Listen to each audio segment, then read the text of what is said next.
Welcome to Venture Step Podcast, where we discuss entrepreneurship, industry trends, and the occasional book review. Today, we're getting global. We're ditching the boardrooms and the tech announcements and just the progress that society is making towards this AGI milestone. And we're going to talk about some travels that I've had over the last year or so. I spent 1 month in Mexico City, 2 weeks in Tokyo, and then 2 weeks in Seoul. So I thought it'd be cool to do a comparison of the cities, what are my thoughts about them, and just overall share my experiences. So today's agenda is the discussion of these three megacities: Mexico City, Tokyo, and Seoul. I'm going to talk about food, some culture stuff, some things to do, some things you should do. If you want to do them, you've got to plan ahead. Some cost comparisons, nothing too spreadsheety, but kind of opinion based as of, X date. And just, okay, how would you get around the city? Do you need to download certain apps? What do you need to do? Etc. But of course, before we dive in, I'm your host, Dalton Anderson. My background is in a bit of a mix of programming, insurance, data science. Offline, you could find me building my side business, or lost in a good book. If you'd like to view the podcast in video or audio format, you can watch the video on YouTube. And if audio is more your thing, you can view the podcast on Apple Podcasts, Spotify, or wherever else you get your podcasts. And of course, on YouTube. So, megacities, and the characteristics between a city and a megacity is the population. So, Tokyo, Seoul, and Mexico City have a lot of people, like 20 million people. And I think in the surrounding areas of Tokyo and Mexico City, it's upwards to 30 plus million people. I think Tokyo is at 38. I'm not sure of the exact number for Mexico City, but it's a crazy amount of people. And there's some unique challenges with having that many people, especially in Mexico City with the elevation of Mexico City, with all the cars and people and transportation. And Tokyo, it's just difficult to get around. It's an older city. They've got to modernize the infrastructure. Same thing with Mexico City. And it's just, yeah, I mean, there's a crazy diversity of ideas and thought process of how to live your life, and everyone's making their own way. And if you're from a city, you're like, oh yeah, that makes sense. Like, that's not really unique, but you have to understand my perspective. I have never really been in cities very much. So I went from no city ever, or like maybe a little city, like maybe 400,000 people, to just this massive, complex, intertwined cities like Mexico City, Seoul, Tokyo. And so that's my perspective. So I was like, wow, this is crazy. I've never seen this in my life. And you might have lived that life your whole life. And like, oh, it's gross. There's so many people, blah, blah, blah. Didn't get that experience. My experience was a little bit different. But once again, this is my experiences and my opinion.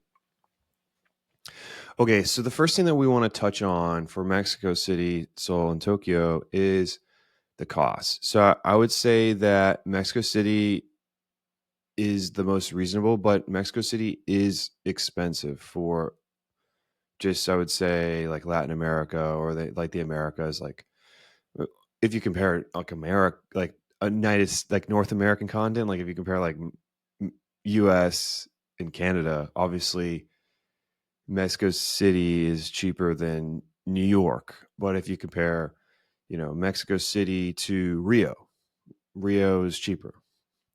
Mexico City is quite expensive when you compare those other countries. Like, if you exclude the US, Canada, and you include South America and Mexico and Central America, those cities are definitely cheaper than Mexico City. Mexico City is very expensive in comparison.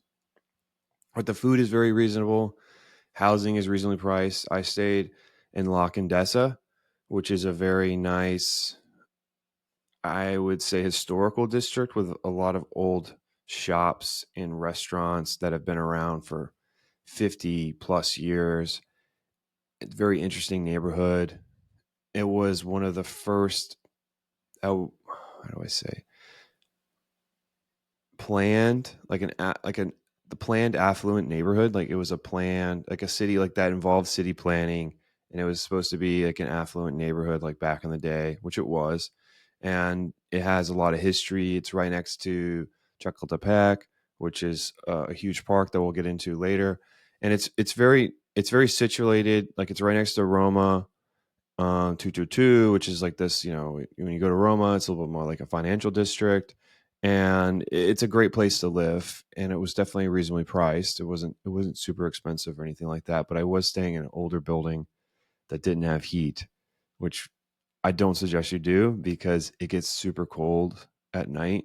For me, at least, you got to think I'm from Florida and I've never really been anywhere cold. So cold is like 50 degrees, like less than 50 is cold. And in Mexico during the wintertime, it gets pretty cold. It doesn't rain, but it gets pretty cold. And yeah, it was brutal. It's brutal. Like the first 2 days I was there, it was hard to get out of bed before like 10 because I was just freezing. And so I had to change my schedule. I started doing push-ups in my room to warm up, push-ups and squats, so I could get warm and get the day started and get some clothes on. But yeah, it gets cold. If you don't have heat and you're living in an older building, it's gonna your building is gonna be the outside, and so it's like 38 degrees in my room, and I'm shivering when I'm out of my bed. So it's tough. So keep that in mind. Try to get a place that has heat. My place didn't have AC, but it's during the wintertime, so it didn't really matter. But yeah, the no heat was tough. It was tough. Food is super reasonable in Mexico City. There's a lot of street vendors that you can get food for, like a couple bucks, $3. Tacos, like street tacos, are like $2. It's not in the U.S. where a street taco is like $18 and it's like two small tacos. In Mexico City, you'll get decently portioned street tacos for the equivalent price. So if you have a small taco, it would be like $2 if you translated that into the U.S. And so it's the food culture and the price is great in Mexico. You don't have to worry about it. It is more expensive than other cities like in Central and South America. Seoul has very reasonable housing. I would say the price for the housing wasn't that difficult to get something reasonable but nice. Like I stayed in a really nice district called, I don't think off the top of my head, Gundam, Gundam. Yeah, Gundam.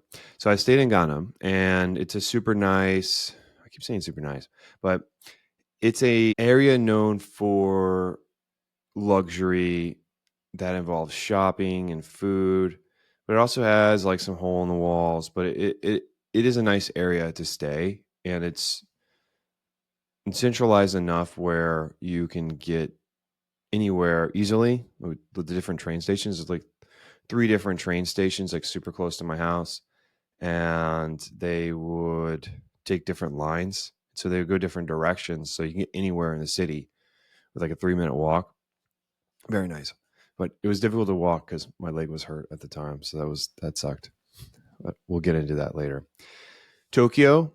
Tokyo Tokyo is expensive. Like the food is cheap, but the housing is expensive. The place that I booked was in Shinjuku, and it wasn't in downtown Shinjuku, but it was like on the outskirts of Shinjuku. So if I wanted to go downtown into downtown Shinjuku, it was like a 3 minute walk to get there, which is close enough in my opinion. And my leg worked at the time, so it wasn't an issue. And I was super close to the station, and it was like I think a 2 minute walk to not Shinjuku Station, but another station, a different one. My dog just broke in my room. A different station that is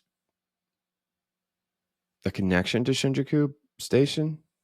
I would say, like if you took a different line, you could get to Shinjuku Station. It's like one stop.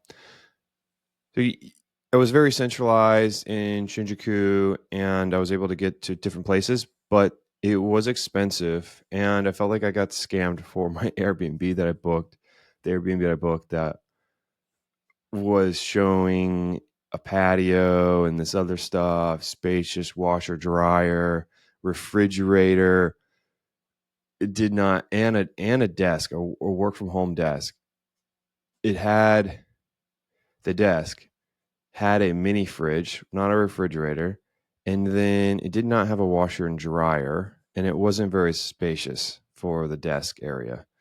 So yeah, I wasn't very happy with the whole situation with my Airbnb that I booked in Tokyo, but it is what it is. I made the most of it. Oh, and also the curtains were towels. They weren't real curtains. And so they didn't really block out the sun that well. So I had to purchase something for my face because I was working Eastern time. So it was very important that I get some sleep, and with the sun going through the window and shining on my face, that was difficult. Okay, so yeah, but in Tokyo, the housing was expensive. Like, it was either this place or like a basement that apparently smelled like mildy water. Those are like kind of the two options, and my range was anywhere from like 1,500 to 2,000 to live somewhere. I didn't really want to spend 2,500 to 3,000. I feel like that's a lot, so I booked what I had. I have a budget of what I wanted to do because I also wanted to do extracurriculars and these other activities and excursions, and so I don't want to spend so much money just like for housing. That that's how I wanted to do it. But yeah, no, the housing was expensive, and the place that I booked unfortunately didn't really match its description. But the food is so cheap, and the yen, Japanese yen's at an all time low. You can get food, the best food you'll ever have in your life, for like $5, and then you could book another. You could order another and another, and then you're stuffed for 2 days, and it's only like $20. So super good, cheap, great. I don't know. The food in Tokyo is just unmatched, and you'll hear about it a little bit later. Healthcare. So fortunately for you, unfortunately for myself, I had to seek medical attention in Mexico City twice, and I also had to seek medical attention in Tokyo. So in Mexico City, they have private and public healthcare, I would say. Like, there's private doctors and there is public. I didn't necessarily, let me think. No, I didn't use the private sector of healthcare. I used the public because I didn't need anything serious done. I was just sick. So there is a unique system that I quite like, where each pharmacy has a doctor tied to the pharmacy. So when you're sick, you can just go to the pharmacy. There's going to be a doctor. It's normally on the side of the building, and there's like a separate waiting area. And so you go there, you wait. The doctor sees you. You don't need an appointment. You don't need anything, and the visit is free. But it's customary to tip the doctor. I tipped a little bit more than I think other people would, because I was from the U.S. and don't really know how to navigate it. So I asked my friend, and they're like, "Oh, this is reasonable if you want to be nice and help them out. Like, this is a good amount, but other than that, like, over this amount is too much." And I don't remember what the actual amount was off the top of my head because I went in January, so it's close to a year now. Over something so small, I don't remember. But I mean, the service is great. You can get your medicine within like 3 minutes or so. Like, you just bring your script over to the pharmacy. The pharmacy gives it to you. It's super cheap. The service is great. It's not expensive, and it's quick. Like, I loved it. It was great. Like, it was great. I did it twice. I was sick, unfortunately, twice, so I had to get medicine. And yeah, it was awesome. I mean, it was so quick, and it was clean. Had a great experience in Mexico City with the healthcare. Seoul, Fortunately, I did not have to seek medical attention. Oh, I might have to sneeze. I might have to mute myself. Okay, I sneezed. All right. So Seoul didn't seek medical attention.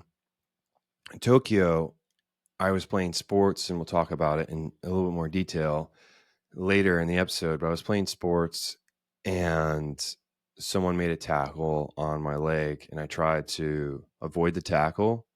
Well, actually, it was more of like a deflection thing. I got the ball. I was going to go around him, and he stuck his leg out behind himself, which is not something you're supposed to do really in pickup. And I was going to step on his leg, like going like full speed. And I didn't want to break the guy's leg. So I tried to avoid his leg, and my leg got caught underneath all my weight. And it kind of just sprained my ankle. I had a third-degree sprain. So I thought I broke my ankle because I couldn't put any weight on it. So I had to go to the hospital. And during that hospital experience, I went to, I think, 4 different hospitals, and I was turned away each time. They just said like they won't take me. They didn't say they're busy. They just like, yeah, we don't want you here. Like we're not gonna help you. Go somewhere else. And I was like, okay, where do I go? They're like, I don't know. It doesn't really matter to me. And I was like, oh, like this whole situation sucked. Honestly, it was horrible because my leg was killing me. I couldn't really walk, and everyone was turning me away. It was really difficult to communicate to each other because they don't know English. I don't know Japanese, and so there was a huge language barrier. And overall, I was confused. I didn't really understand why they wouldn't help me. They would just say like, "Hey, we're not taking you. Like we won't. Yeah, like go somewhere else." I'm like, "Oh, why?" I'm like, "Oh, like just because." I'm like, "Okay, all right, I'll go somewhere else," but like that's not cool. Like I'm clearly injured, but sure. Because my ankle was all swollen and like purple. Once it started getting all purple, I was like, I gotta go to the doctor. Because I had another 5 weeks abroad and not home. So I had another 4 weeks abroad. And then, well, I had another 3 weeks. And then I had another week in Las Vegas. So I wasn't going to be home for a long time. So if I broken my ankle, I was going to have to make a decision on either going home or getting the right cast set up, mobilize my leg, all sorts of stuff. I didn't want to be walking on my ankle for 4 additional weeks with a broken ankle. So I tried to go to the hospital, and it was very difficult, more difficult than it should be. And it did not go well. And the only reason I was able to see a doctor is this man saw that I wasn't necessarily frustrated. I was just like, I don't really understand what's going on. He knew English very well, and he has some kind of fashion company that I would like to talk about later, not in this episode, but at some point, because he was so nice. And like, and those are the times where I'm like, I wish that like those people had a platform, like they're just really genuine humans. Like I'm not paying him any money. He doesn't get anything from me. He doesn't know me. And he let his wife go ahead of him to the hospital. He stuck by, talked to me in English, helped translate, called out the hospital for not helping me, and made calls to different hospitals for me to request, because the hospital said that they called and they really didn't. Because he's like, oh, like what'd the hospital say? And I was like, and they were like, oh, like they won't. The other hospital, they called the other hospital for me on my behalf because I couldn't call, and they were like, oh no, like no. And he's like, okay, let me verify that. I don't trust that guy. And so he called, and the hospital was like, yeah, no, like we could see you later on. Like if you come like in an hour, we could see you. And so like that's how. And then they worked it all out. Like, hey, I'm international. I don't know English that well. I mean, I know English. I don't know Japanese that well. And this is my issue. Like, do you have the facilities to accommodate either the language barrier, of course, and then also like what kind of X-ray machine do you have? Like, can you do ankles? Blah blah blah. So it all worked out only because of that guy. And he has a company, a fashion company that's pretty cool. And I would like to talk about his company at some certain point in the episode. And I wish that he does. I wish that he does well, right? Like without him, I don't think I was going to be able to go to the hospital. Okay. So unfortunately, Tokyo's experience was quite poor. Public transportation, public transportation in Mexico City is great. I would say I would not use the train. So in Mexico City, they refer to the metro as the bus, and then because in Spanish, like a metro bus is a bus, and so that's where it's switched. So train is train, and metro is the bus. And in other cities, like if you say, "Oh, I'm going to take the metro," like it's a train. So there's a bit confusion there. But I would take the bus. There's the intercircuit and outer circuit bus route. And so there's the inner circuit, which is like the inner circuit, which is obviously it's inside the outer circuit. And they connect at certain points, but they basically take a loop around the city in these certain spots. And I would combine your transportation with both Uber, the inner circuit, outer circuit, and then I would also use their biking system. I think they have City Bike. I'm pretty sure City Bike, yeah. So they have City Bike, and you sign up, no problem, register, use the City Bike. And it's not the City Bike app; it's a different app, but they're City Bikes, and they have bikes everywhere. There is I wouldn't say large. There are many roads for the bikes that are protected, which I think is called class 1 or class A separation, which has an actual barrier where the car would have to drive over the barrier to hit you. And then they also have a lot of areas that have cones, not necessarily cones, but like soft guide rails where they'd have to run over. I don't know what they're called, but you know what they're talking about, where the little poles that are like glued on the ground, and if you hit it, it's like hard plastic. Those kind of things with reflectors on them. I'm blanking out on the name, but you know what I'm talking about. So biking is huge. I biked everywhere in Mexico City.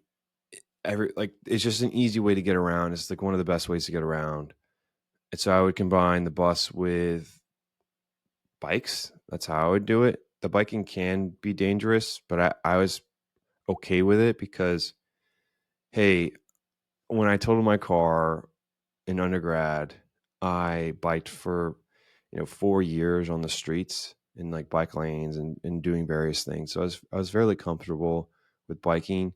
It could be a little overwhelming, but once again, there's a lot of the main place, like the main streets and areas, they have a protected lane for bikes, and there's a right side, like an ongoing, and like there's two lanes. It's a 2-lane bike road, so it's pretty cool. And yeah, you shouldn't have any problems doing that. I was doing some other sketchy stuff with the bike. I wouldn't recommend doing that. I would just go on the roads, like the little bike lanes, and stick to that. And then if you're unable to do those things, then go on the sidewalk or something. Like, and walk your bike. Don't ride your bike fast on the sidewalk. That's not cool. Seoul, not much biking. Some scooters. People scooter around. I didn't see very many bikes. People scooter for sure. I don't think there's as much reliance on bikes because their train system is so great. That's something I didn't talk about Mexico City. Is the Mexicans were confused about the train system. Like I would play these sports communities. I'd play this pickup soccer and these other things, and I kind of made some amigos from doing that, and they're like, "Man, I don't even understand the train system. It's so confusing. You don't have internet down there. It's hard. So just don't even deal with it. Do the bike and the bus." And that's what I did. And it worked out just fine. Because I was trying to do the train a couple times, and I was like, man, like I was telling them, I was like, man, this is so confusing. It's so hard. And they're like, yeah, I don't get it either. So don't even worry about it.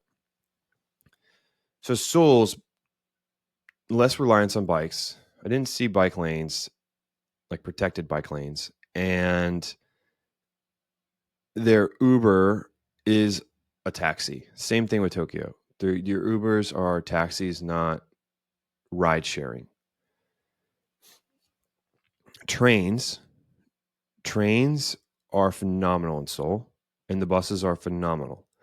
So you don't need to bike. You don't need to do anything. There's stations everywhere. There's bus routes everywhere. You can get anywhere you want to throughout the city with a train, and it could take you an hour. Or it could take you 10 minutes wherever you're trying to go. But it can get a little confusing. The only caveat with Seoul for navigation is you have to download Naver. Google Maps doesn't really work in Seoul. So you have to download an app called Naver. A lot of stuff in Korea is, I would say, homegrown, where a lot of their things are built inside the country. Naver's their Google Maps. They have some other stuff where it's built in-house because, or like within the country, because South Korea has a lot of enemies and they feel better about building it themselves because they can control what's going on. And a lot of times you have to register like who you are to use the apps. It's a little bit more than Mexico City or Tokyo. It's not as chill for navigation. And I had an issue with navigating because they do have an English version, but the English version is nowhere near as good as the Korean version. And even if you're using the English version, when you type it in Korean, it works better. So what I was doing was if I was trying to find like 24-hour gym or 24-hour restaurant or something like that, I would type it in Google Translate and then I would put it in Korean in the app. But the issue is everything comes back in Korean. And so you're like, oh man, what is this? What is this? I don't even know what this is. And so that's why when I get to the food section in Korea, I have like no idea because a lot of the stuff I had in Korea is like only in Korean. I don't really know what it was. But yeah, Seoul's transportation system is world class. It it does require you to have these like T money cards. And so when you get to the airport, you want to go to the first ATM because if you wait, depending on which airport you go to, you'll need it for both. Because one, you'll take the bus, and another one, you'll take the train. And both of those, you need to have the T money cards. You have to go to the ATM, get out. It depends how long you're staying there, but I would get out. If you're staying there for 2 weeks, I would get out 5,000. If you're staying there for a month, get like 10,000, 10,001, which isn't that much. But anyways, and if you're taking the bus, you need 20,000 just for the bus ride, by the way. But you need to get out the money before you get to the place. Like the airport I went to, I don't remember the name. There's two of them, so it's 50-50. One's a bus, one's a train. But to take the train, you need the T-Money card or cash, and you might as well have the T-Money card because it makes it a lot easier. And or cash, but you can't get cash without the ATM. The ATM is on the other side of the airport. So as soon as you land, go to the first ATM and then go to where you need to go. Like either take the bus or the train, whatever. Because if you don't, you're going to have to walk with all your luggage all the way back to the other side. And it's like a 30-minute walk. So don't do that because that sucked. And I did that with my leg hurt. And yeah, it was no good. So one improvement for the Seoul airport that I went to, and it sucks I don't remember the name, is they need to put an ATM next to the transportation area. Like Tokyo. When I went to Tokyo, I think there's two airports in Tokyo, and I don't remember the two that I used both of them. That's why I'm kind of confused. But when you're going to the airport and you land and you're going to leave and go to wherever you're going to go, there's a section with ATMs and your transportation card. The Suka cards. So I had a Suka card, and it's basically just the same thing with the T money is tap to go, and you can add money to it in Seoul and in Tokyo. If you have an iPhone, I couldn't do it with Android, but it said you could, but I was having issues with it. You can add the card to your wallet, and then you can add money to it without having to get cash, but you need cash to get the initial card. After that, you can just do electronic transfers to the card, which is decent. But in Tokyo, I had the Suica card. So easy, so quick. You just go to the ATM. They've got people helping there. They know English, and they just let you know, hey, if you get the card, put cash on it. Put as much as you think. Hey, if you're here for a month, put X amount. Blah blah blah. So easy. You get on the train and then you go to the city. Quick, clean. Seoul and Tokyo, the stations are immaculate. Like they're so clean. There's no litter. Their stations are old, but look brand new. I would say like they're just everything is just well kept. There's no litter. It's not very dirty. The trains are great, very clean. No incidents. You won't have any incidents. Like I know you see those videos on public transportation, people freaking out. They're on drugs or something like that. That never happened in Tokyo or Seoul because there is this huge emphasis on like a social etiquette. Maybe too overarching sometimes. Like it is a culture shock, but people keep to themselves. They're very quiet. It's rude to talk on the public transportation unless it's like late at night, like after a party. Then that's fine. Like after everyone's partying. But if you're going on a work trip, like during rush hour or something like that, no one's talking really. Like they might whisper, but you can't really hear anyone. Okay, so moving over to things to do, Mexico City. So like there's an arts and culture section, and then there's a food section. So arts and culture, I highly, highly, highly suggest that you go to Chapultepec. So Boyes de Chapultepec is like the forest of Chapultepec, and people just call it Chapultepec, but Chapultepec Park. Chapultepec Park is the largest urban park in Latin America. It has several museums, a zoo, workout areas. It's it's like a cornerstone of the culture. People have a lot of pride at the park. Like you'll see people bringing their families. You'll have double dates. They've got picnics going. Everyone's got their picnic stuff going on. There's a lot of picnics. There's a lot of families there. People running, biking. It and then there is a what do I say, like a market where you can get food and like little knickknacks or whatnots.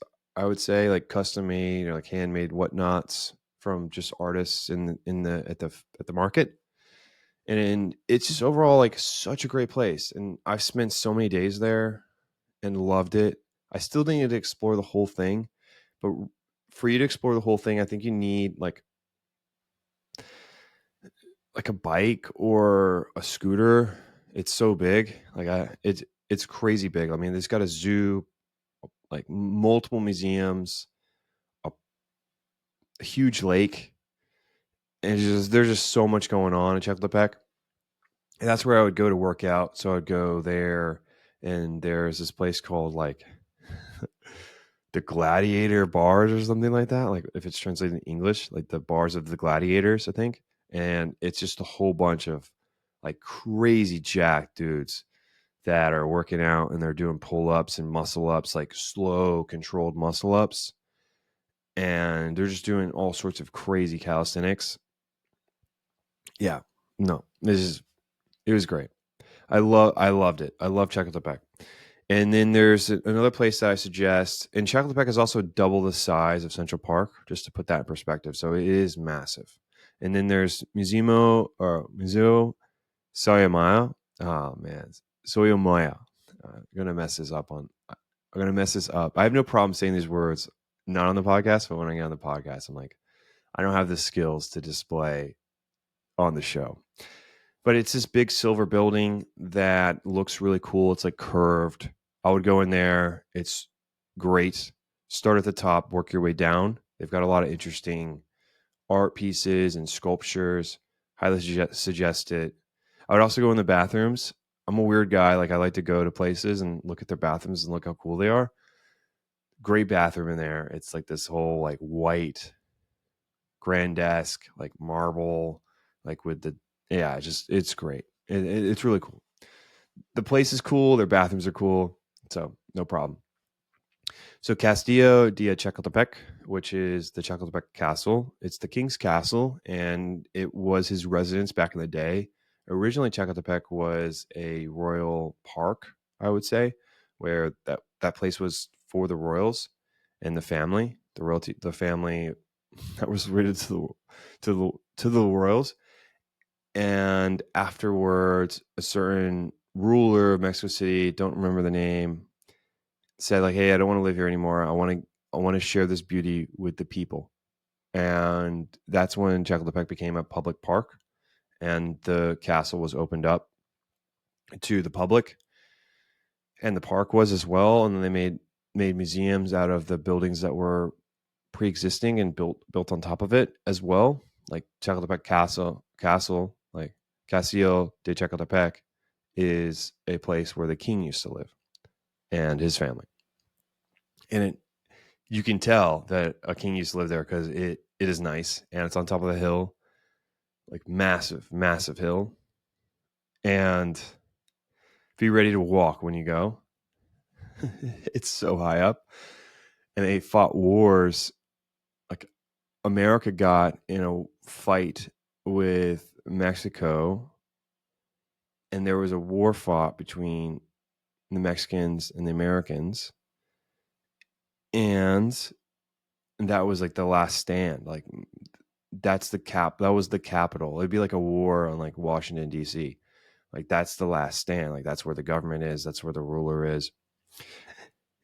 And they held it down for weeks, like from artillery to other stuff, and they just kept fighting. Because I mean, when you go there, you see pictures of it. The hill is so big, like you're at such a disadvantage unless you just starve out the people that are there. I mean, it'd be difficult to siege that place. Okay, next place.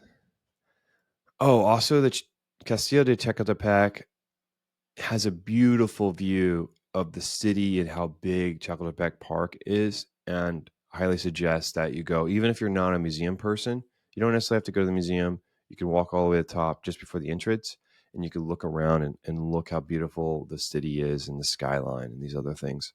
Highly suggest. Okay, so the next one is Paseo de Bellas Artes, is the Palace of Fine Art. It's a white building with a golden orange roof, and it's beautiful. Like there's sculptures outside. They do concerts in the not in the building, but on the outside of the building. There's a big courtyard where there's concerts, live music. People go there with their kids, their families, and overall, I mean, it's just the outside of the building is amazing. And to go in, it's the same. It's the same level. It's the same level you see on the outside as on the inside. It's beautiful, astounding sculptures, and overall like a lovely place to explore. Highly suggest. Okay, so Pyramid of the Sun, or Pyramida de Sol. Pyramid of the Sun, I did a hot air balloon tour and the tour of the Pyramid of the Sun and the Pyramid of the Moon, and then I also did a tour of the caves, which was really cool. And also our tour guide gave us like a tour of like some of the stuff that people do that's tradition in Oaxaca. I think that's how you say it. Like there is mezcal, like producing mezcal, which is a traditional alcohol that has a strong like smoky flavor. How you make that? You make that with like these other ingredients. I don't really want to get into it as much. There's mezcal, and then there is some fruits that were offered, and some sculptures that are used like with the lava, not the lava, but the what is it? Obsidian rock.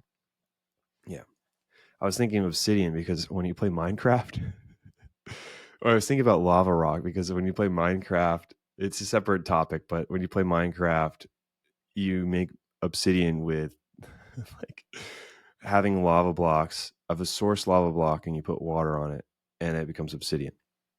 So that's why I thought lava rock, obsidian rock, and they make these like beautiful sculptures, and they also produce the mezcal, some other stuff. So there's some cultural things that I thought were really cool. If I had to go back it's a long day. Like you get up at like 4 a.m, a van picks you up, and you just you're just going at it all day, really. So you get put in the van. It's an hour and a half drive or something like that to get there. You eat. They're prepping the hot air balloon. You sign in. You sign off a waiver for your life or any liability if anything happens. And also, this thing you're doing, you need a book ahead of time. You can't just try it the next day. Like you've got to book it like 2 months months in advance, and then you also need to make sure that you don't cheap out. Like do something that is well regarded. Like use a vendor that has plenty of reviews, and not some random group, because you could die on a hot air balloon. Like if things aren't done correctly, you could die either from running into other air balloons, because there's hundreds of other air balloons in the sky, or during the landing, or like there's just so many. I mean, you're literally like floating in the sky on a balloon, so you could die at many points. So just make sure that you're not getting a deal. Like if it's like $50, go the other way. I mean, it should be $250 to like $300 for the hot air balloon per person. Okay. Anyways, so you got to book this in advance, but the hot air balloon, amazing. One of the most surreal things that I have done in my life. It's hard to describe like how crazy it is with all the other balloons you're flying in the sky, and it's it's like the great discovery. I don't know, like all these people are explorers, and we're all flying on the hot air balloon to discover for the first time a historical monument called the Pyramid of the Sun, and we're all fascinated with the event, and everyone is all in. And an amazing experience. Loved it. So cool. So cool. And then when you land, you have champagne and celebration. And then afterwards, they bring you back. And then if you're doing the tour, then they'll take your tour guide. You'll meet your tour guide, and then they'll take you to the city. They'll use their car and stuff. I would All right, so I would skip on the tour guide. I don't feel our tour guide was great, by the way. Like our tour guide was great, but it's a long day. Like you got to think about it. Like you're getting up at like 4:30. You're going there. It's an hour and a half drive, and then you are eating breakfast, and then you're taking off early in the morning, and the whole hot air balloon thing is like a couple hours. Because they want to get you positioned, you have to wait for certain air. Like the airspace gets crowded, so you've got to wait your turn and all this other stuff. And you're not the only one. Like you're not the only group trying to get the same view. So you've got to be strategic about it, right? Like you don't want to be in too early, you don't want to be in too late, et cetera, et cetera. So the hot air balloon is a feat in itself, and could potentially be overwhelming when you include the tour, because the tour is like 5 hours plus another 4 for the air balloon. So, and then you have these other vendor things on top of it. It's a long day, and there's a lot of walking. There's a lot going on, and I feel as if I had to go back, I would get rid of the tour of the pyramids, because you get pretty close on the hot air balloon. Like you're like 30 feet above the pyramids. If you skipped out on the tour after the air balloon, and then you did the cultural activities, I would call them, like talking to the guy's friends or her friends about what they do and some of the stuff that they make. Like, one guy had been like making like mezcal for like 5 generations. Another family, like for 4 generations, have been making these like sculptures using traditional methods, and they explain how they do it. They share their culture, they share their cuisine, they share a little bit about their family. Like you go to their house and you get to learn how they live and different things. And you share a beer together, and you could buy some stuff if you want to, but there's no obligation, but it is a nice thing to do. Yeah, overall I would do that. And then the cave tour was crazy. Like the tour guide said, like him and his dad used to go in the caves and explore, because the people used to live in the caves. I forgot the exact reason, but people used to live in the caves, and they made a whole like network in the caves, and basically the caves were dug because one, that we needed somewhere to stay, and then the other piece was they were dug to make the materials for the pyramids. And so there's miles and miles and miles of caves, and it can get really dangerous because if you don't know where you're going, then you get stuck, and they're all intertwined, and it's difficult to move around. It's not the most spacious sometimes, but a really cool experience. And the tour guide said he used to go on like camping trips for like 3 weeks in the caves, and like he'd bring food and they'd come back with his dad. And he's also part of like some rescue group, or was part of a rescue group to help people like find people. Like he would just tell him like, oh, like I can't find my kid. Like he went to the caves, I can't find him. And him and like some other people would go and like find the kid, or like find the deceased body, or however the situation plays out, and at least give the family closure. Like, hey, like here's your deceased loved one. Unfortunately, like this is the situation, but now you have closure. Those kind of things. Amazing. Love the cave. So cool. Moving to food for Mexico City, there is tacos, tacos, tacos. Like tacos are amazing in Mexico City. So good. The barbacoa, the al pastor. I mean, just the carne, the pollo. Like it's great. Mole, mole is like a sauce, and it has a whole bunch of ingredients, and it's like a slow like delicacy, like to create. Like it takes a long time. Mole, I had mole. I had mole. Mole and mole. I had mole at a really nice restaurant. Suggest it.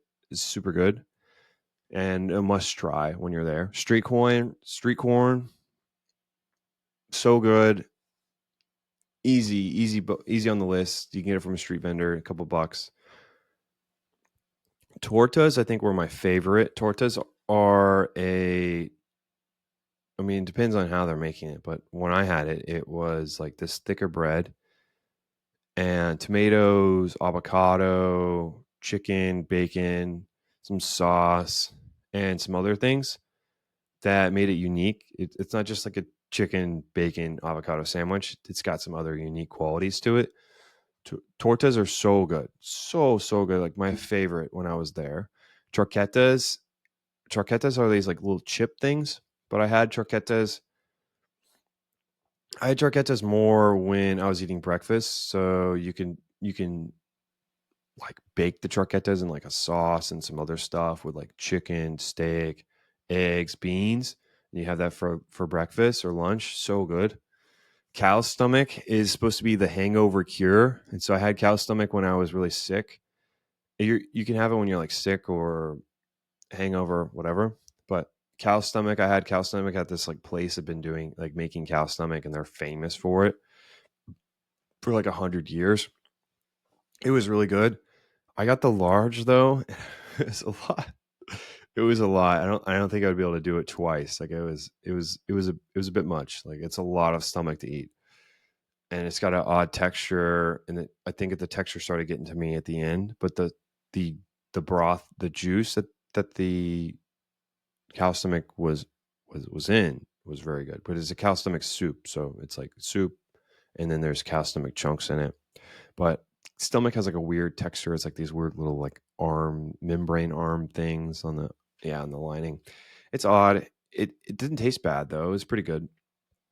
So st- street food shout outs, the potato guy. So there's gonna be, when you're there, there's like this sometimes this really loud whistle, like you can hear it from blocks and blocks. And I'm not gonna do an impression of it because I don't want to hurt anyone's ears, but it's so loud, like it will wake you up. You'll know like you can hear it. I feel like you can hear it from like miles away, like not miles but like a mile. Like if each block is a quarter mile, I mean you could definitely hear it from 4 blocks, 100%. And you know exactly where and who and what they're selling these sweet potatoes that they've made. They slow cook these potatoes. It's like a potato guy. Must try. Do that. Also, when you're eating from like street vendors and not a restaurant, I would request, and this is what the locals told me from the soccer community. They said don't get vegetables. Sometimes the street, unless it's a well-known, reputable street vendor, you need to request no vegetables because sometimes the vegetables won't be as washed as well as they should be, and you can get sick. Okay, so that was Mexico City. There's a lot in Mexico City because I was there for a month and I wasn't working. I was working Eastern time, but Mexico City's on Central. Seoul. So Seoul was a bit difficult because I hurt my leg, so there's not really that much. Like I kind of explored the city, but I stayed in my little area and took the train different places. But I didn't get to do as many unique cultural activities simply because my leg was really hurting and I needed to get some rest. So I didn't venture out as much as I did in these other cities. But food, bibimbap, I think that's how you say it in English. Bibimbap is like a rice, veggies, like meat with like a raw egg in the middle. They serve it with a raw egg, or they'll give you an egg and then you'll crack it and put it in there. First mistake was I thought it was like a cooked egg, like a boiled egg, and it wasn't. It's a raw egg. So the first time I did it, I cracked it. And like, wait, this is a raw egg. And then I was looking at what everyone else was doing, and like everyone put it in the middle and they stirred it up. It's great. It does bit take a bit to get used to the raw egg part. I don't really eat raw eggs where I'm from, so it was a bit different. It was really good. Suggest it, but bibimbap. Okay, the next one is kimchi gai gaya kimchi gigai kimchi gigai. Korean chili. I would describe it as like it's like the stew that has like pork, scallions, onions, sometimes tofu, and it's a very common like Korean stew, and it is a staple of Korean cuisine. Korean fried chicken. Oh my goodness. Korean fried chicken is so good. It's crazy good. I had fried chicken so many times there because it's just amazing. Like it's incredibly like I'm at a loss for words how good the fried chicken is there. Like that's probably one of the best meals. Definitely the best fried chicken I've had in my life is in Seoul. And one of my friends was telling me that the history behind Koreans making fried chicken was when America was in the Korean War and helping out Korea. So South Korea didn't become North Korea. There was an African unit over there, like with the Black Americans, and they were cooking fried chicken, and the Koreans were curious about it. After they shared the recipe or such with the Koreans kind of took it off on their own and made their own version of fried chicken. So it's Korean fried chicken, and it's so good, so good. In Seoul, the cafe culture is very strong. Seoul has the most cafes in the world, I'm pretty sure, like per person, I think. And there's a cafe everywhere, and they're super nice. They make some of them make, not all of them. I mean, there's cafe shops, like a coffee shop, but I'm talking about like a proper cafe where a cafe slash bakery, I would say. Like they're making their stuff in house. Like they make their own bread. Obviously, they don't make their own meat, but they make their own bread and they make like gourmet sandwiches. They have expensive teas. The best teas I've had in my life were in Seoul. So if you go to these nice cafes, I mean, your tea might be like $15, $12, but it's so good. Like, oh my goodness, so good. And they have the pastries. The biggest thing that I had was the teas, and then how beautiful the cafes were. Just, I mean, sometimes breathtakingly nice. And then the breads that they had, I really liked the olive bread sandwiches. So I would get olive bread sandwiches.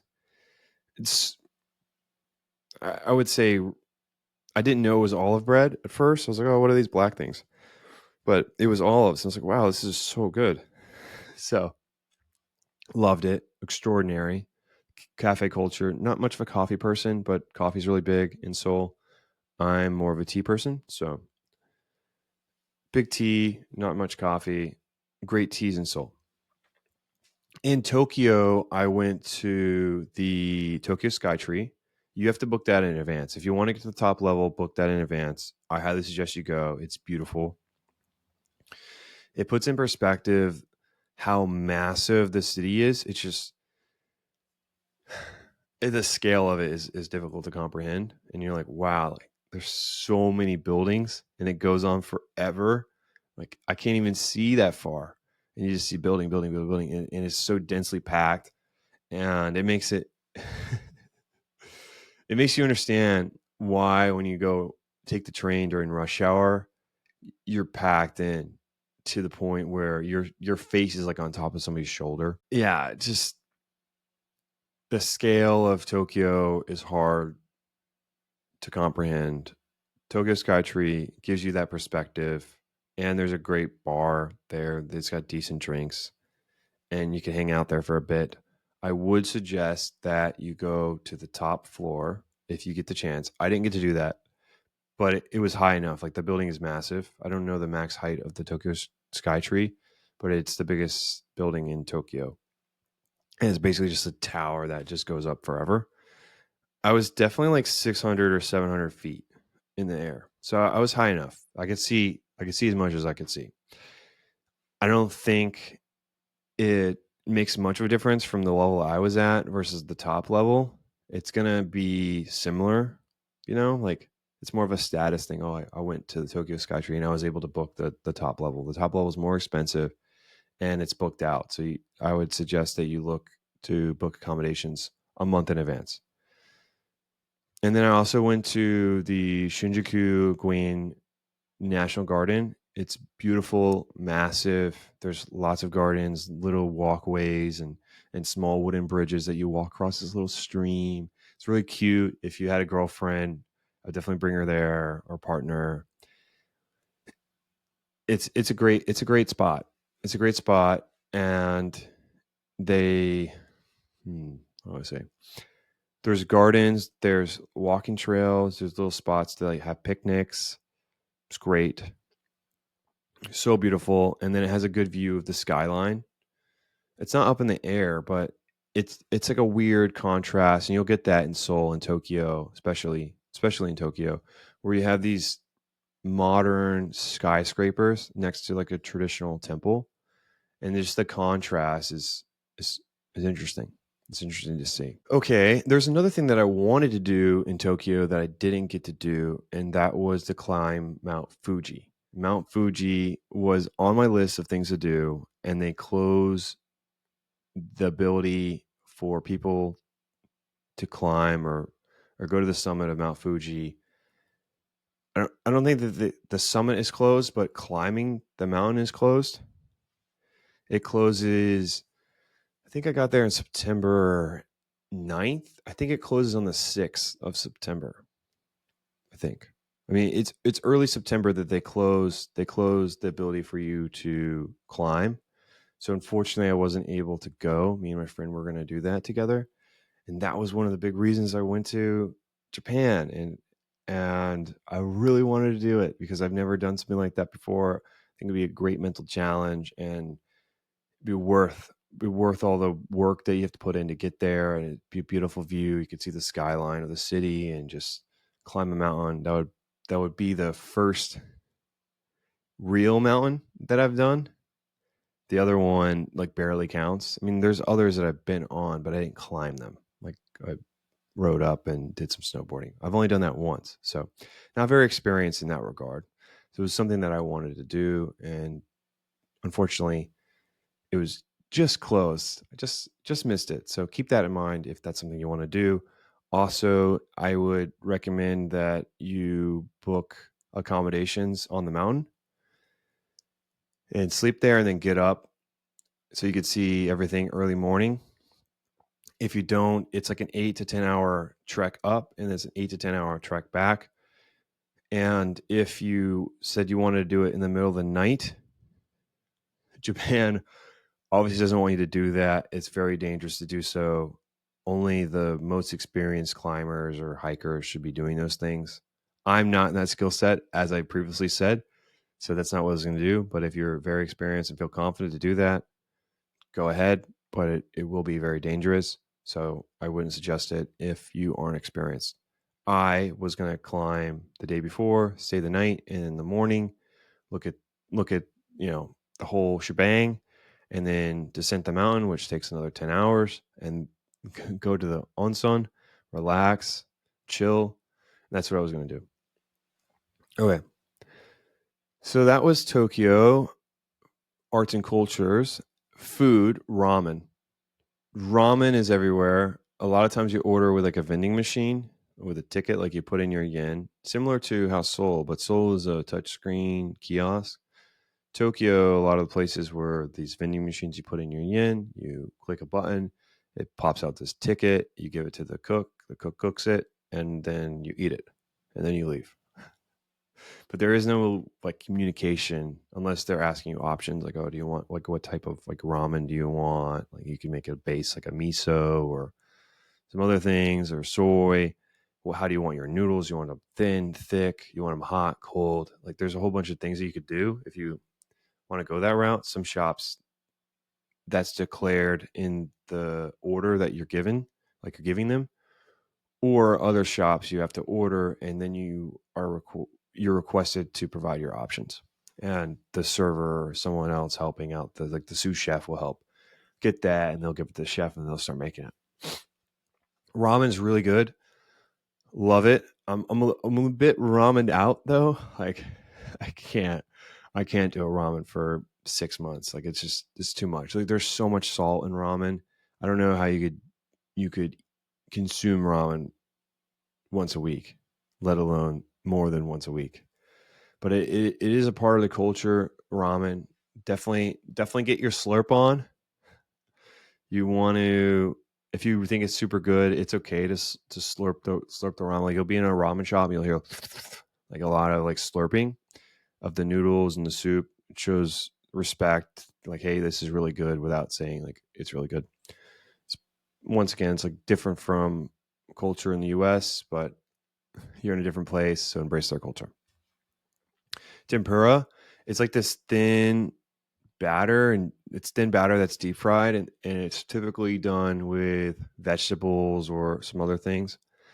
Like you could do it with meats, but the best meal that I had was a katsudon tempura. So the katsudon is like fried pork, and then I had tempura vegetables under rice with some sauce.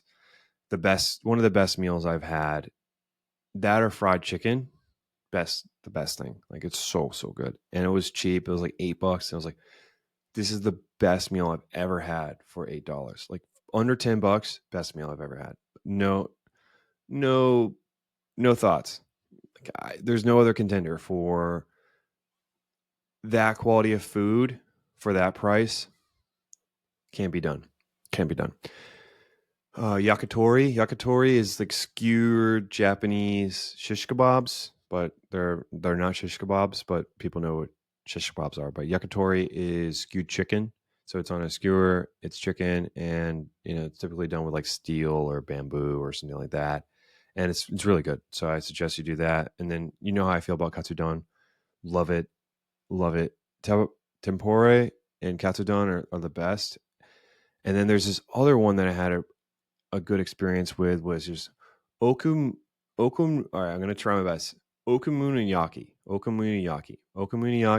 is a fried cabbage pancake with meats, eggs, onions, and so they fry it with the meats and the onions and the other vegetables, and then they scramble some eggs, or they kind of leave it liquidy depending on like what you want to do. Oh my. So so good. I probably put that second. Maybe fried chicken and tempura vegetables with katsudon would be tied first with Korean fried chicken, but okonomiyaki definitely second. So good. Highly suggest. Okay. All right, I lost myself. So it's right here. Okay, so we're done with food and culture. So the big thing for me, and I think it's big to talk about three things. And when you're going somewhere, there's some universal languages. So there's food, sports, and maybe arts and culture. So museums, food, sports. Those are the things that language barriers don't have effect on. So if you know how to play a sport or you understand art or something like that, no matter what language you speak, you'll be able to communicate with each other through these shared experiences. And one of the things that I'm good at or decent enough is sports, and I'm athletic. So sports is a great way for me to make friends and integrate with the community that I'm temporarily living in. And so it is important and elevates my experience if I'm able to play sports in that area. And Mexico City has a great fitness and sports culture. So on Sunday, the city shut down, like downtown, like for miles. Like all the main streets are shut down every Sunday. Wait, every Sunday or every other Sunday? Definitely once a month for sure. It's been a while. I did it twice. So I was there for a month, did it twice. I saw it once and I was like, wow, that looks really cool. What is that? Got some more information. Then I did it the next weekend. I don't know. I think it might be every weekend. It might not be. It's often enough. I was able to do it twice in 1 month. So maybe it's every other week or once a week. It's not that important. Whatever. But they shut down the city. All the main roads are shut down for bikes and runners only. And there's thousands of people running and biking, sometimes with their family. They're serious runners. I mean, it's got everyone. It's got all shapes and sizes. It's got, elite runners to I just want to get outside and be with my family or my friends, or I want to do something fun. Incredible. Incredible. And if you don't have a bike, you can provide your license, and once you return the bike, you'll get your license back. Or you can use the city bike rideshare thing I was talking about earlier. That's what I did. You can just book it for the day or like 8 hours or something. It's not that long. I think it starts at 8 and ends at 2 or 3 p.m. So it's some time. I mean, if you're running, that's a lot of running. But if you're biking, it's not that bad. You could do a couple of loops. It's like I think like 6 miles, 7 miles loop. So you could do like 14 miles, see the city, and you could see the city in a different perspective. And it's a shared experience with everyone, and everyone's super excited. And afterwards, people go and drink, and they get food, and they go to the restaurants with their family or friends. Great experience. Highly suggest it. The next thing that I think is really important with Mexico and was something I wish the other cities had was they had a pickup app called, let's see, Sport 12. Sport 12 community app allowed you to sign up and play different sports. I think they had tennis, pickleball, and soccer, but soccer is their main one. So I played soccer, which they would call football in Mexico. So I played some football, and I was judged. They have referees. They have people that judge you like on your ranking, and then they'll rank you up, and you can play in like more competitive games and unlock a different ability, not a different ability, different venues. You could play different venues,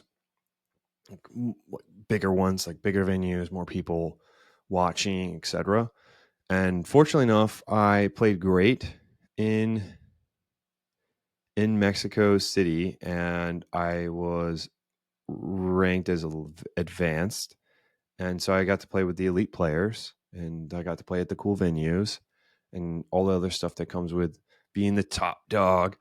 And I also made Team of the Year for the app, so that was really cool, an honor for that experience. And yeah, overall, I loved it. It was great. It was a great way for me to meet people and interact and share. And so I played a couple times a week, 3 times a week, twice a week, something like that.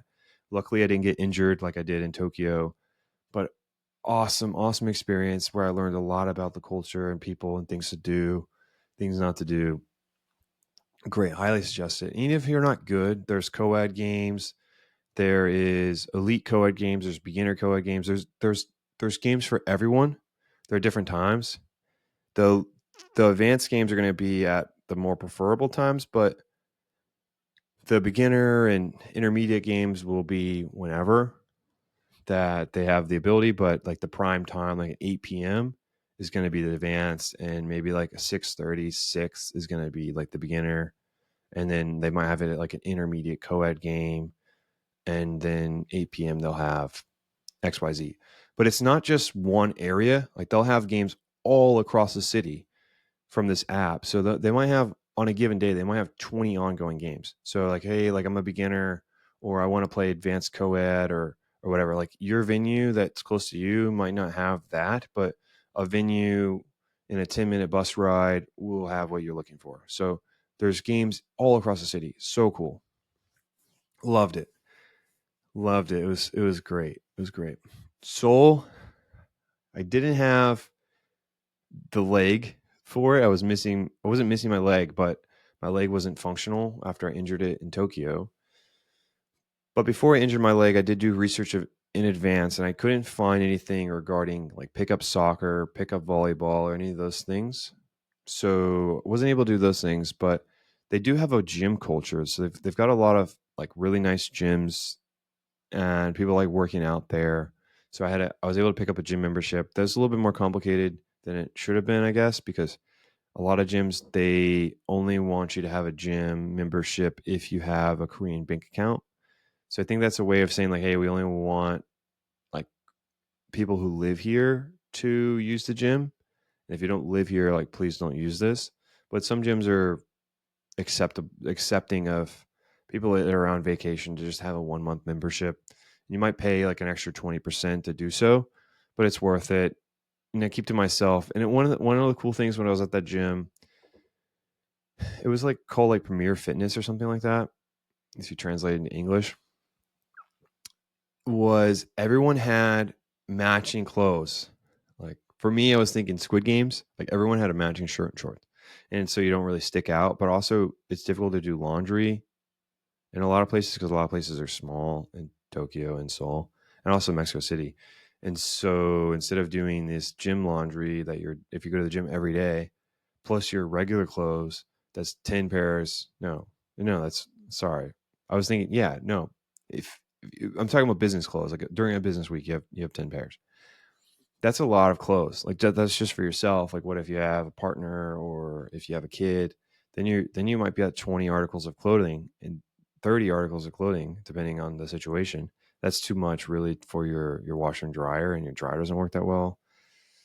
So you might have to go to a laundromat or you might have to do something else. It's just easier if the gym takes care of it for you. So I wear their clothes and work out and those outfits.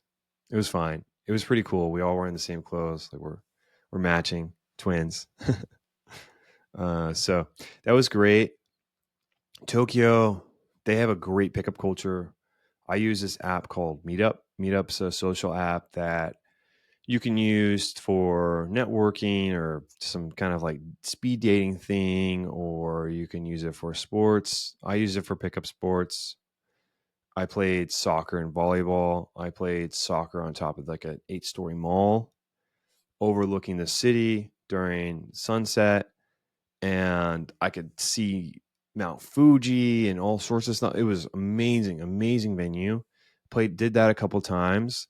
And I also played volleyball with a different group. And I played in a stadium, a volleyball stadium.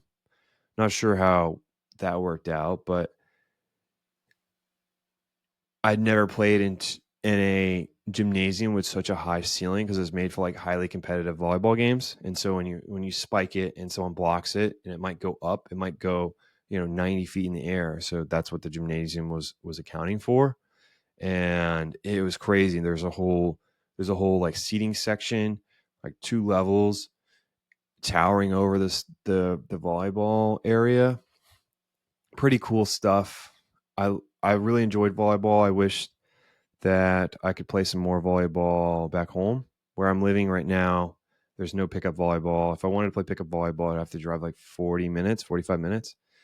And if you're only playing for an hour, I might be driving double the amount of time I'm playing. So we'll see there. We'll see what comes of it. But the first thing I have to do is fix my ankle. So I did volleyball. Very cool to meet people playing volleyball. I think volleyball might be a little bit more social. There was more Japanese people playing volleyball. There was definitely some Japanese people playing soccer, but it was more of expat, like people from Africa, people from Spain, UK, those kind of things. Definitely a lot of Japanese, but more English for soccer. And then volleyball was like I was the only English person. Like there was one other person that spoke English. Other than that, two people out of a group of like 30. I don't need to speak English. I don't really need to talk to people, but just pointing it out in this episode. I'm not like, oh, you need to speak English because I speak English. No, I just kind of keep to myself. I don't get to talk that much, nor do I talk. I didn't really talk at all in Seoul or in Tokyo, only when people knew English, but a lot of times people don't. So I would talk at work though, so that's fine. That's enough for me, right? So I played soccer a couple times, crazy venues, played volleyball about twice. And then I mentioned earlier in the episode that I was playing soccer and was passing this guy and he put his leg out behind his leg. So his leg was basically like tripping me and it was either going to step on his leg or try to avoid it. And I tried to avoid it. And then my leg got stuck underneath and basically all the weight landed on the top of my like pinky toe slash like other toe to the right. Or was it like your ring toe? I don't know. And yeah, and my ankle just snapped. Like it just collapsed and it was just so much force on my ankle. And within like 30 seconds, I was like, yep, I'm not playing anymore. Like I've sprained my ankle several times at grade 1. It's fine, whatever. Like this is definitely something I've never sprained my ankle that bad before. I blame the turf. Two people got injured on my team besides me, and we had to get replacements. Like one guy injured his ankle, one guy injured like not his I think his ankle, not including me, and then someone injured their knee. But yeah, the turf just didn't have that much give. Like it was really rigid. So, and I was wearing these turf shoes. I typically don't wear turfs, but I got them because I was playing pickup back home in the U.S. and was getting a little more serious. So I purchased some turf shoes. But man, it's very grippy, and yeah, I got hurt bad, and I've never hurt my ankle that bad. And then so I was like kind of like like limping off. Like I couldn't put any weight on it like right away. Like within 15 seconds, I was like, yep, like I can't walk on this. And then I was like near the goal and I was kind of crawling away and somebody shot it and just hit me like straight in the stomach, like a fast shot, like a laser, like to the stomach. And like the force kind of like lifted me off the ground and everyone was like feeling bad. And my friend was laughing at me and I just ate it. I was fine. Fortunately, I'm glad they didn't hit me in the face. That would have sucked.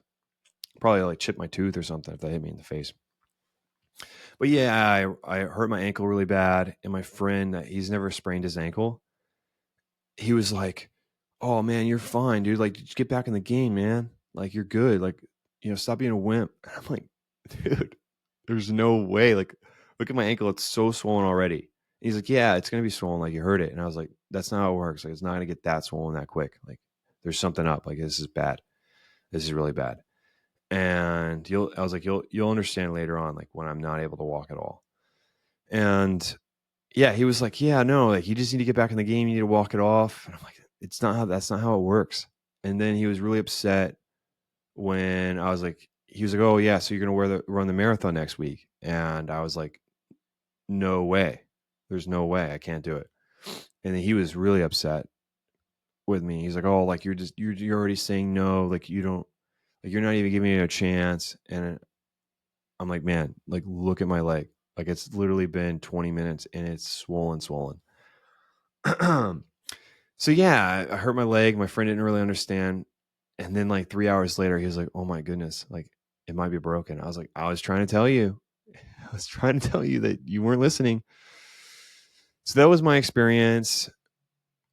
Unfortunately, I got hurt, but I made the most of my trip. You gotta throw an audible out there every now and then. One thing I would do was next time I travel, I would only play advanced games. I'm not going to play beginners because that stuff wouldn't happen with beginners.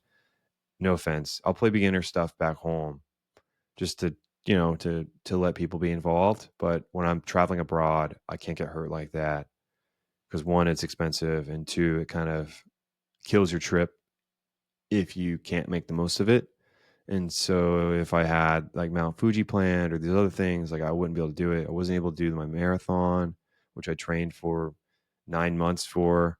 So that was unfortunate. I mean, it is what it is. I mean, next time I will make different decisions. There'll be different circumstances. Sometimes I will be a little bit more risk adverse for my body when I'm playing sports abroad, and I'll play with advanced groups and not beginners. And maybe I could work something out with a signer, like, hey, because typically you play like beginner, but I could play one beginner match and then I'll move to the advanced, and then that's who I'll play with. But my performance in Tokyo for soccer wasn't very good. I was working Eastern time, and I wasn't eating as well as I should have been before the match, and I was just tired, and it was difficult. So my performance was poor. So it wasn't really a big contributor anyways. I scored some goals, I think like 9 on the first day because it's multiple games, maybe 9 to 10, and then the second time I played, like 9 to 10, and the third time I got hurt like 7 minutes in, 8 minutes in. After I scored a couple goals though, but that was it. Okay, so the last chapter of this is safety and language and just like the human element. So Mexico City is unfortunate circumstances of like the people, I would say the most beautiful people that you'll meet. Like they're vibrant, they're caring, they're hospitable is how they would describe themselves. Like, we're hospitable people. Like, we love to share, our culture, we love to share our foods. They're hospitable if you're respectful and want to know about their culture. Like, they're more than willing to share. It's the only unfortunate piece is the government has been riddled with corruption for a long time, and I think a lot of governments might be potentially corrupt. But Mexico City, the people in Mexico are beautiful people, but the government that which oversees sees them has made questionable actions consistently for a long time, and have been in bed with the cartels for quite a while, in bribes and all the other stuff that comes with that. And the people know, they just like, hey, like, I've lived here with my family. My family's here. We've lived here for generations. Like, I hope one day that the government will improve and fix itself, or we fix the government. But I don't want to leave. I love this place. It's got so much history. It's got so much culture, and the food is great, which is all true. Like, all that stuff is true. Like, Mexico City has so much history and stuff and just cool things. But yeah, it's vibrant. It's social atmosphere. It's great. Some precautions. I didn't party in Mexico City because, hey, I don't know the language. It's my first time out and about. I didn't want something to happen. I get in trouble. I just didn't want to partake. Like, I was like, hey, the risk here is too high, so I'm not partaking, and I'm all by myself too. So I I was doing everything alone. So I wouldn't necessarily. I was walking at night late, but I wasn't necessarily partying and like getting belligerently drunk, which I don't do anyways. But if you were doing those things, I don't really suggest that you do them in Mexico City unless you're with like a lot of friends. I wouldn't do it alone, especially if you're a woman. It's not overly dangerous, but I was walking around, and you don't see women walking at night alone. Like, they're with a man or they're with a group of women. They're together. You occasionally see men walking around, but a lot of times if you're out and about, like, you're not alone.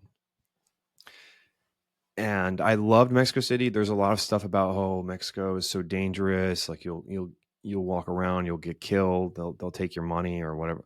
Like, Mexico within the city, like downtown Mexico City, is very safe. Like, very safe.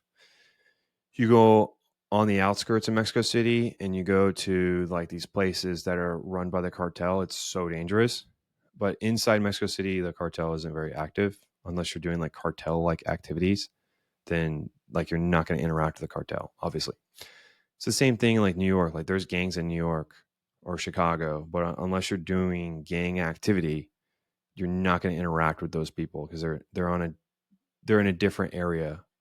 I wouldn't say a different area, but they're on like a different social spectrum than you are. So unless you're on that spectrum, you're not going to necessarily receive those signals. Like if you're a radio or something like that.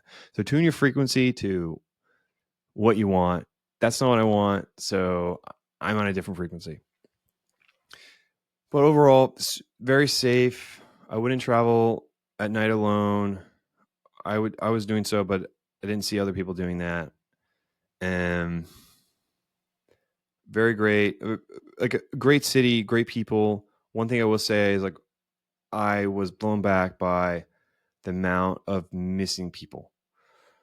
So when I was there was a protest about all the missing people, and they had the city put up these walls around the Golden Angel because people would like protest like on the Golden Angel, which is like a big like statue that has historical reference and of city and blah blah blah. But it's this Golden Angel, and they put up these walls because people would go and protest on it. So they put up these huge walls, like 10-foot walls, and on the walls they had just missing people papers. So you think about like a 10-foot wall all around this huge perimeter, and the whole thing is filled with missing people, like thousands and thousands of missing people. And it's just people like trying to find their family members that were supposedly just vanished off the face of the earth and they can't be found anymore. And I saw that, but before I saw that, what was an eye-opening experience when one time I was playing soccer. I was like, wow, like Mexico City is so sick. Like I love Mexico City. And I was walking out after playing soccer, and I was seeing like 15 missing children on the community poster, like, hey, like help us find these children, like they're gone. I was like, oh wow, that's a lot of children. Never seen that many missing posters before. And then I saw that protest when I was biking. They had all the missing people on the walls, and I was like, wow, that's sad. And those people are gone probably. Like they're not coming back. But once again, it'd be nice to have closure. Seoul would be, I would say, polite, reserved, willing to share their culture if you're interested.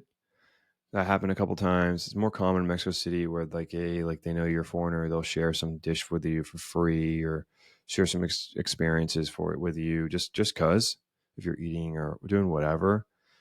Seoul is somewhat like that, and it's nice. It's a nice experience that people are willing to share, and there is no notable items regarding safety. Like Seoul's crazy safe. You'll see women walking around at like 4 or 5 a.m. alone, no problem, all the time. Keep in mind that I was working Eastern time in Seoul and Tokyo, 13-hour time difference. So I was up during the night all the time. All the time I was up during the night. So the women, when I was seeing these women, they were partying, doing whatever. They're walking about at night, 3, 4, 5 a.m., all alone. No problem. Like people do that all the time. They'll see that nonstop. Same thing in Tokyo. So they're very friendly. They're helpful. Overall, like no issue. I didn't have any issues in Seoul per se. I would say they're more willing to help and more willing to share than the experience I had in Tokyo. Tokyo has a strong emphasis on social etiquette, being respectful, and just like again observing the cultural norms. Like not same thing in Seoul. Like not being loud on the public transportation, not being overly I lost my word.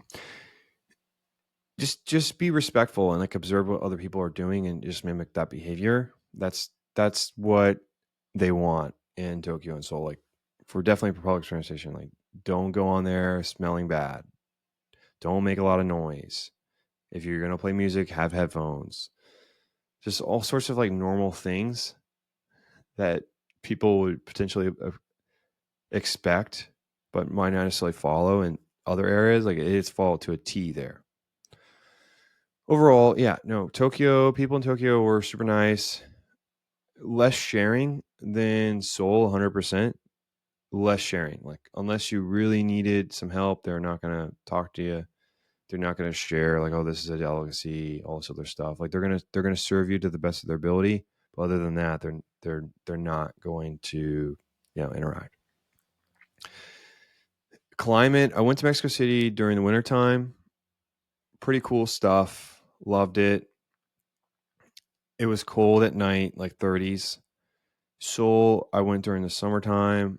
It was really nice, maybe 70 degrees, 60 degrees during the day, maybe upwards to 80. And then at night, it would get cold, like 30s, 40s. Tokyo, similar experience, but hotter. It'd be like 90s during the day, and then would drop down to like the 50s and 40s at night. But yeah, Tokyo during the day was pretty hot for other people. I'm from Florida, so I loved it. It was great. I didn't mind it. So that's my experience. So we discuss Tokyo, Seoul, Mexico City. There's unique experiences and challenges in every city, and I would encourage you to explore, but the grass isn't always greener on the other side. There's cultural and societal issues in every place that you live. And so the place that you live in isn't necessarily the worst in the world. And if you go somewhere else that other people are talking about and emphasizing that they do much better than what your community does, maybe in that one area, but not in all areas. So just keep that in mind when you are fantasizing about different places. Yeah, and if you've been to these places or have any other suggestions of places where I should go and travel to, I would love a suggestion. This this experience is definitely these experiences definitely been eye opening for me as someone who hasn't been to very many cities, and these are the cities I've been to. Like, I've been to New York when I was a kid. I've been to Washington D.C. I've been to L.A. I've been to Dallas, and I've been to Austin, but I think that's it. And I've been to Atlanta. So, and Miami, if you count, like, yeah, because I would count Miami, but I've been to a lot of Florida cities, but not these massive cities like a mega city. I've only been to probably New York, but that was when I was a kid. So, and if you want to include Washington D.C. in that, then I've been to Washington D.C. Well, what do you think? What are some places I should go to in the U.S. that are must sees? What is the next place that you would want me to experience if you were me? Like, I went to this place, I loved it, or what were your experiences in these places? And also, I would like to shout out some folks, two people that have been interacting in the podcast pretty often. So it's the Jobin, but different. You have frequently been interacting with the channel and the podcast in general, and your comments are reasonable, positive, encouraging, and I just really appreciate your frequent interactions with the show, and I hope that the content that I'm making is continually engaging and keeps you coming back. There's another person that stuck out to me, and his name is Alan Williams, Alan R. Williams, and he made a comment about the Reflection 70 billion parameter model episode that I had like a couple weeks ago, 5 weeks ago. And that was his first comment. And I don't know if is a subscriber or anything like that, because sometimes it doesn't show me like if people are subscribed or not, but that's not important. But his overall comment was thought provoking and very detailed and based in logic, and overall great commentary regarding the episode and what your readings were and how you felt about the situation. And yeah, overall, I agree, and I appreciate you taking the time to type that out, because I know that that was a lot to type. So yeah, I appreciate the comment, and I hope that, once again, I'm creating additional content that you find interesting, and I hope that other people found the comment that you left interesting and thought provoking for themselves. Plans for next week: I hope to do the computer use podcast episode. I hope to get to that. I didn't get to it this week. Over the weekend, I went to a wedding, and last week I was traveling, and every other week I was traveling. So I've only been back in the US for a couple weeks, and I have to schedule some stuff with some guests. I want to do some content about insurance. So I want to get like why insurance is expensive, and what is the history behind the personal lines insurance, commercial lines, how does a insurance product actually priced?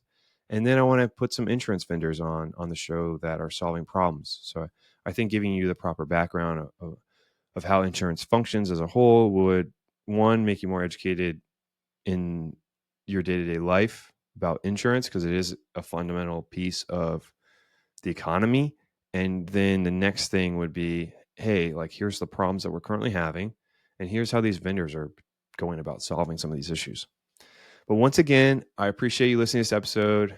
Wherever you are in this world, good morning, good afternoon, good evening. I hope that you enjoyed this episode, and I hope you'll tune in next week. See ya. Until then, goodbye. Have a great day.